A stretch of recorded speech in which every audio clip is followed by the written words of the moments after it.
we've become such a selfish people, such that the cultural community that made us who we are as Africans doesn't exist. Relationships have become very transactional. Yes. So I know you and care about you because of what you can do for me. I'm thinking, if you cannot give me something, why then should we be friends? Why then should we have a relationship? It's from both perspectives, where the rich people see the poor people as less than, and the poor people see the rich people as people that they can gain. Yes, transactional. Hey, he has lost his car, he has lost his money, he has lost his class. So he's not of any use to them anymore. Wow. If I lost everything today, will I still be who I am? Or would I kill myself?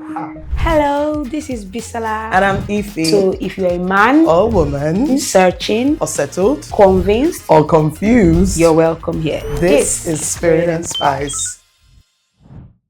Welcome to another episode of Spirit and Spice. My name is Bisola and I'm Ife. Yeah, and this is your best podcast on value, adding conversation, culture, conversation with a faith lens.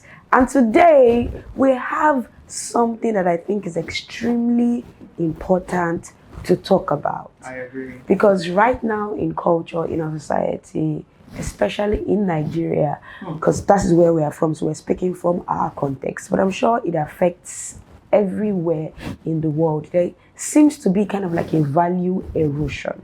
Definitely. You know, with the way we value people, money over respect, you know, wealth over character. And apart from that, even the way people respond to life, you know, greed and covetousness over contentment, soft life, you know, over real life. Exactly.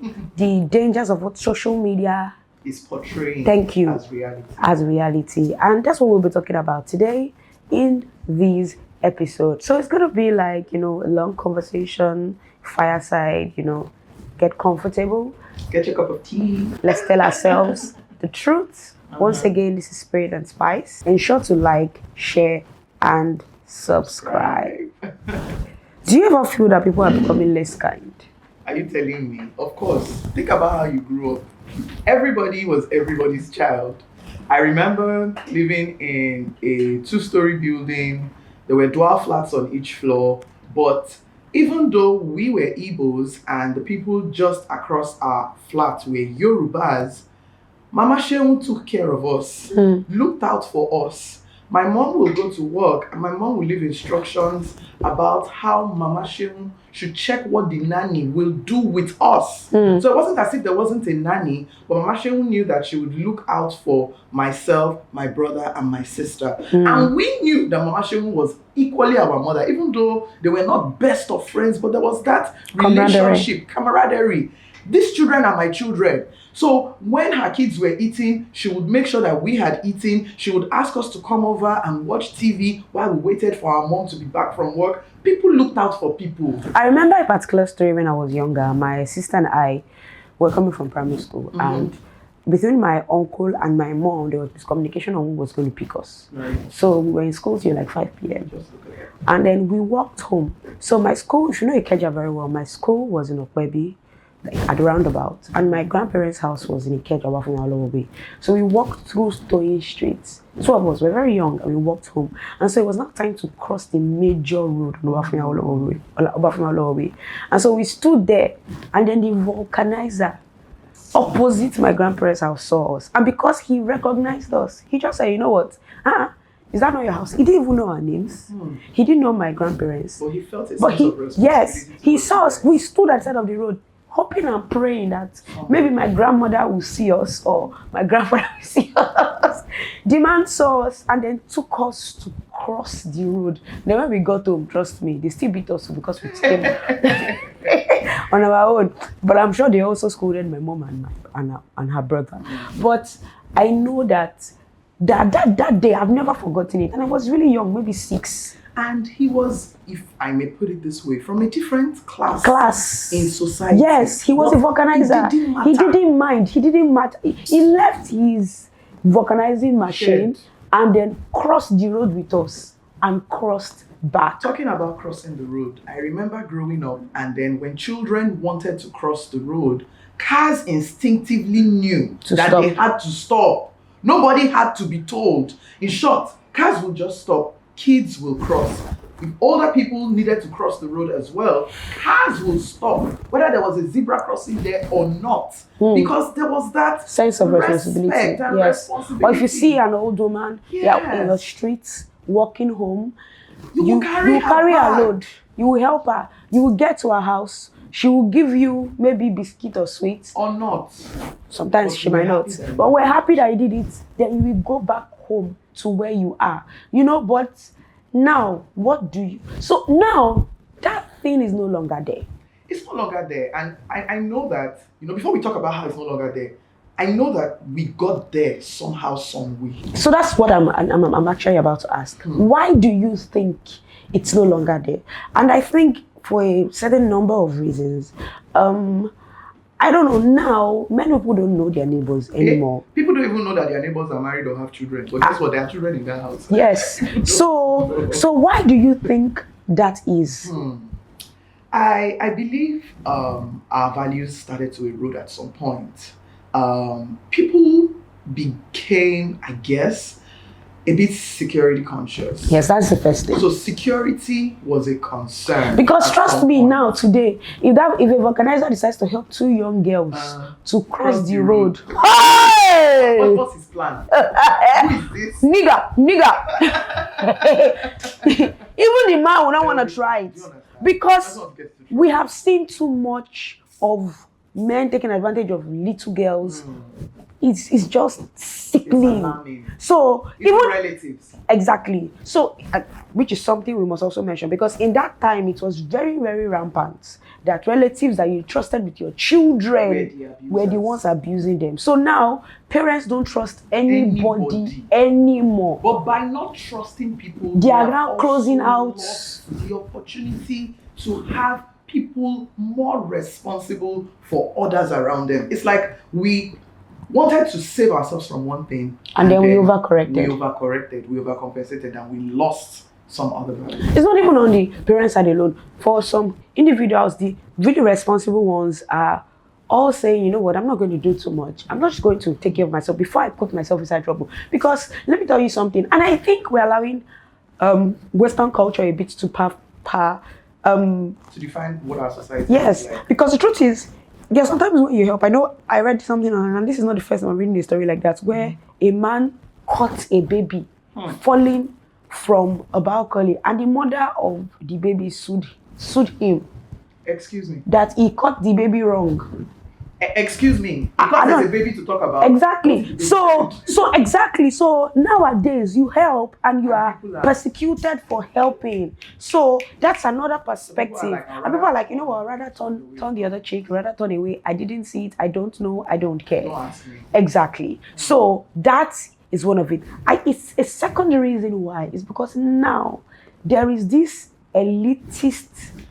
The elitist view is a big problem. So Nigeria's philosophy is that we're an egalitarian society, which means everybody is looked at with equitable eyes, but it doesn't translate. Now there's this elitist view in the way we interact with each other, and it reminds me of a story. Someone said that, he drives a big car. He's a man, he has a Jeep that he's driving into the estate every day. And, every day he drives a hailings. All the security men will be hailing him. Oh, Augasa, my guy. Sean, sir. We wind down, we greet them. Oh, sir, this one, that one. He will give them money. And then one day he walked out of the estate without the car. And he walked back and no single person greeted him. So it hit him that day that they were not even seeing him. They were seeing his car. They were not seeing him, they're seeing his car, they were not hailing him, they were hailing his car. And they interact with him, they collect money from him. But they did not know who he was. Or maybe they thought maybe he has lost his car or something, or he lost his money. So he has lost his car, he has lost his money, he has lost his class. So he's not of any use to them anymore. Ouch. So that's why I'm saying the elitist view is from both perspectives, where the rich people see the poor people as less than, and the poor people see the rich people as people that they can gain transactional, get advantage of. So I think that is another thing. Maybe we should even talk about this a bit more. Relationships have become very transactional. Yes. So I know you and care about you because of what you can do for me. In short, sometimes relationships are courted. There's a balance to this, but relationships are courted with the view of only what I can gain from you. Yes. So I'm thinking, if you cannot give me something, why then should we be friends? Why then should we have a relationship? So I'm trying to get close to you because I've already made projections on what this relationship And the day those will things do stop, for me. I don't. Relationship is And you know, this time, and this will mean for those that can't do anything for me, I don't see any reason why I should have a relationship with them. and it translates into romantic relationships, which is what I want to say now. Nowadays, you know, we were saying, you know, and maybe it's an overcorrection also, because then women wanted to marry because they felt if they get married, they'll be provided for. And men wanted to marry because, oh, I want to continue my bloodline. And so now, women are working now. They are more. Now they're asking themselves, What do I need don't a man for? anymore, In since I can fact, provide. and we mentioned this during our single parents episode. Oh, I just need a man as a sperm donor. God, oh, Why? a man not I can related to just that. be a single. You're right. It's But it's an overcorrection because the men also reduce the women to just baby baby bearing machines, popping babies out. Oh, I have your type at home. Hey, no, you don't. The day you tell me that, you will take the Holy Ghost to restrain me from cutting you down to sizes. Yes. Somebody told me that. And I have no apologies for it. Even though, and I was telling someone recently because someone was asking me what my triggers are, and I said, if somebody tells me they have my type at home, it brings out everything that is not good about my personality. Thank God for the Holy Ghost. And I have not been tempted. I told her that God has not tempted me with that statement in a long while. I want to believe that right now I've grown, that I will not be so. Oh, Jesus, boy, it's just to get my hackles up.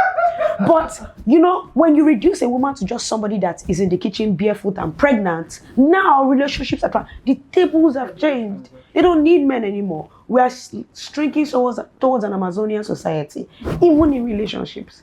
And so you see people that, you know, it trickles down into everything. Why should I help this woman carry a load? What is in it for me?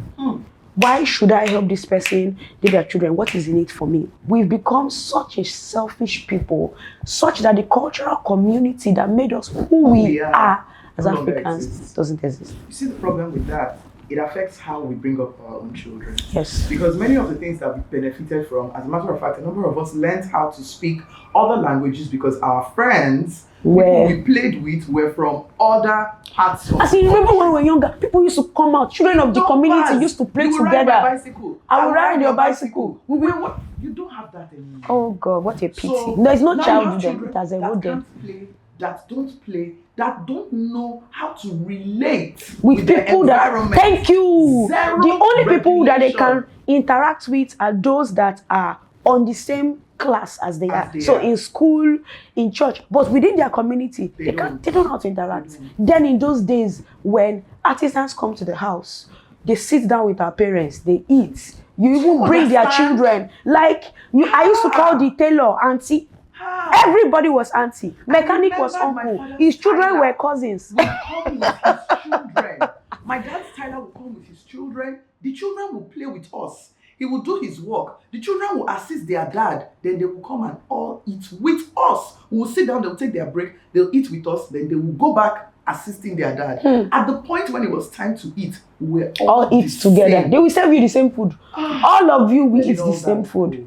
But now, those things have eroded.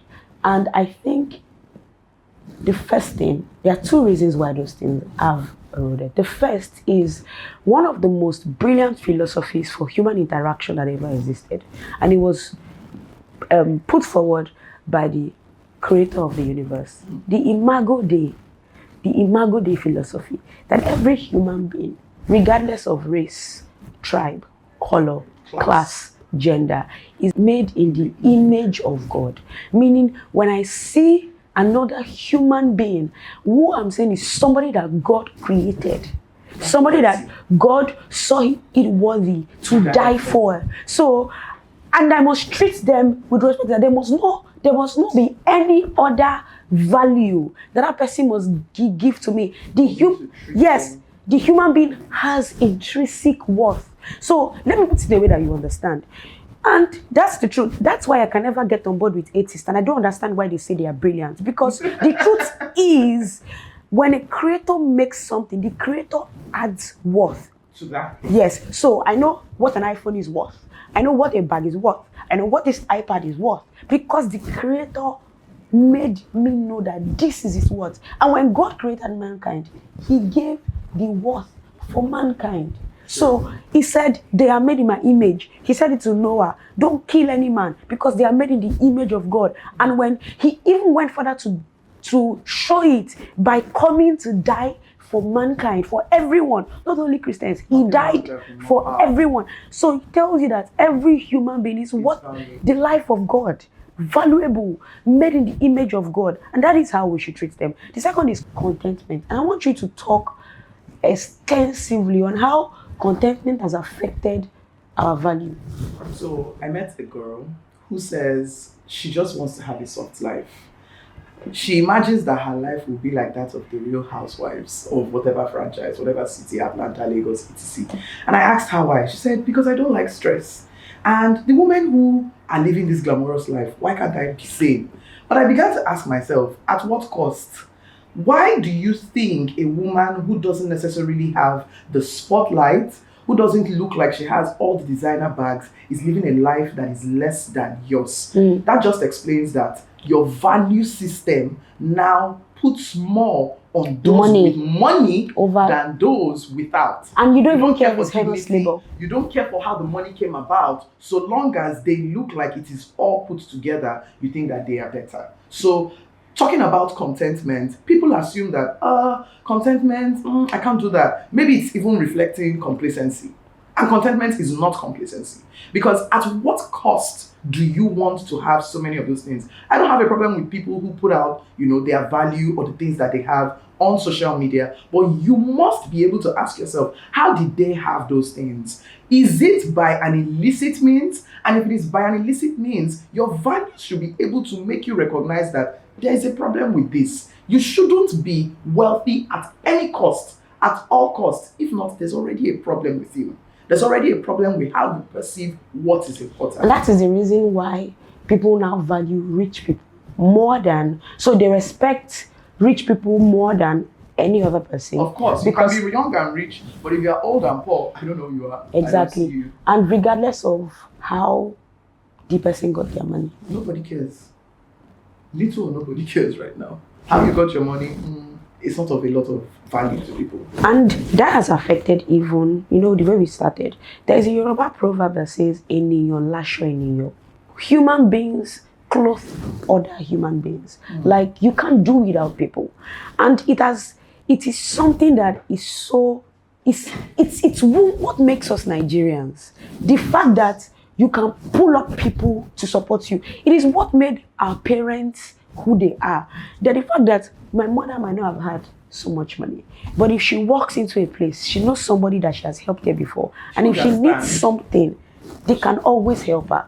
There's no way my mom doesn't know anybody, doesn't know people. And it's not as if she has so much money, but she has the connections because of relationships that she has built.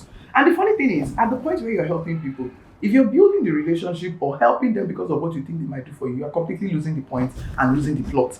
You will not even know when they can help Thank you. You will not. The person will just show up. One random mama that you helped years ago, say, I know her. And then a small form of, putting in a word for you becomes all the difference. At that point where she's helping you, or at that point where you're helping her, she might not look like it. At the point where you need her help, she still doesn't look like she was the only person that would have been able to get you out of that situation. But then it so happens that she's the one that did. When you were even talking, I remember the story I saw on TikTok, an 18-year-old boy who got a Benz. And then he took it to the house. And he was showing his dad and his mom. And his father was screaming his name. Where did you get the money to buy this? Where did you get the money to buy this? You must take it back. You must take it back. I think maybe what is what a good father should do? Tell me, my sister, they were dragging him in the comment section, dragging the father that, What is it? This is your helper. Why are you complaining? I'm telling you. What if he killed somebody to buy the Benz? Nobody wanted to hear. And you know the funny Nobody thing? wanted to At know least the cost of the Benz. that's even a good parent. Nobody wanted to know the income source. And they were dragging the father, who still had a sense of value, to say, son, it is not about the car. You need to let me know where the money came Meanwhile, from. there are some parents that will not complain. You know what they call them Yoruba, yeah, or Bonvita. Somebody that you just buy Bonvita for and the amount to keep quiet. I heard a story, very sad one, happened in my village. A boy came in, he had done some, really illicit stuff, and he came in with money, and his mom was so excited, went for a meeting, told other mothers, and then somebody asked her, what does your son do? And the woman said she's beefing her family, beefing her son because of that. And it became a big deal. The mother was defending her son. Answer the question they asked you. Where did he get the money from? So it's the fact that even parents... There is no accountability again. No. And if you want to talk, they say you are a hater. We don't even care. We just want to spend the money. It's so wrong. And I just want to say two things here. The first is this. If all you have is money, you are poor. You don't have anything. You don't have anything. The Bible says a man's life does not consist in the abundance of things that he possesses. If all you have is money, you are poor. Very poor. You are poor. Number two, if there is something in this world that a human being created that you think unless you have that thing, your life cannot be complete, that thing is your God and that thing is your price tag. Yep. So it means that if I give you that thing, I own you. Ouch. So we must realize that it is saying something bigger about who we are as a people, as a generation, that our values are focused on things that can get destroyed, things that can, fade away. And Pastor Ife, we are not saying that you should not aspire to things. Please talk more about that. That's what we're saying. We're not saying you shouldn't aspire to things. We're saying you must know at what cost that those are coming. We are saying it should not come at your peace of mind. We're saying it should not come at the cost of another human being's dignity. Or life. Or respect. No! We're saying nothing is worth that. Have your ambition. Are you not ambitious? I am. I am ambitious as well. But then there must be a cause behind that ambition for it to make sense. Your values must still be in place. Your peace must still be in place. Your dignity and the dignity of others must still be in place. The Bible says don't trust in uncertain riches because they fly away. I want you to ask yourself, if I lost everything today, will I still be who I am? Will I still be who I am? Or would I kill myself? Would I feel that I've lost my worth? Would the people around me feel that I have lost my worth? If they will, you don't have friends. God forbid it for you. Throw them away. If I lost everything today, I'm still your friend. I know. If all you have is just you, if all you have is just the clothes on your back, and your husband, and your children, and your family, would you think that you are happy? You know that time in Nigeria, in our homes, when you get home, there is no light, there is no TV, and everything just feels like, but you're still a family. You're still a family. You're still happy. All gather around you tell the stories. You eat eba with soup and meat. You eat rice. You must choose for yourself that will be your life. Yes. That you will not be swept away by things. And it is a powerful legacy to leave for your children. A very powerful That your children know that human beings are worthy of respect, that they are not supposed to define themselves or their worth by the things that they have, because they will see how you relate with things and they will define that as their yardstick. It even makes them know whether you truly love them or not, because some children have that perception that I need to do this and this and this to impress. They've learnt it from somewhere. A chance they've learnt it from you. Yeah. I think this has been a reflective episode. I think it's something you should think about. I think it's something that you should reflect on, course correct if need be, and if it is something that you should consciously ensure that you don't deviate from. So once again, this is Spirit and Spirit. Spice. Thank you for joining. Ensure you like, share, and subscribe. See you on the next episode. Bye. This is Spirit and Spice.